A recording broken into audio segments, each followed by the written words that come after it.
দেখছো, আমি তোমাকে কিছুক্ষণ আগে বলছি না যে তোমার মা মানে আমার মা। হ্যাঁ, আর একজন সন্তান তার মায়ের পাশে দাঁড়াবে, এটাই তো তার দায়িত্ব, কর্তব্য, তাই না? আর তুমি এখানে না করছো কেন? আমি তো তোমাকে দিচ্ছি না, আমি আমার মাকে দিচ্ছি। শোনো, তুমি টাকাটা রাখো, তোমার যখন যা প্রয়োজন তুমি আমাকে বলবা, ঠিক আছে? কোনো সমস্যা নেই, নাও রাখো।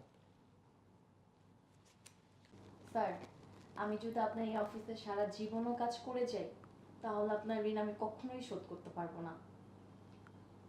স্যার, আপনি মানুষ না, আপনি ফেরেশতা। আরে হইছে বাবা, হইছে, থামো। তুমি অনেক প্রশংসা করছো। আর কি বললা তুমি? বারবার ঋণের কথা বলতেছো। তোমার যখন যা লাগে, যখন সাহায্য প্রয়োজন, আমি যেভাবে হোক তোমাকে হেল্প করব, কোনো চিন্তা নেই। শোনো, আমার অনেক যাবত পোলাও, গোস্ত এগুলো খাইতে ইচ্ছা করতেছে। তুমি যদি চাও তাহলে তুমি বাসা থেকে রান্না করে আমার জন্য নিয়ে আসবা, আমি খাবো, ঠিক আছে? বুঝতে পারছো? ও আচ্ছা, এই কথা। ঠিক আছে স্যার, আমি অবশ্যই আমার হাতে রান্না আপনাকে খাওয়াবো। কি হচ্ছে এখানে এসব? হ্যাঁ, কি হচ্ছে এখানে?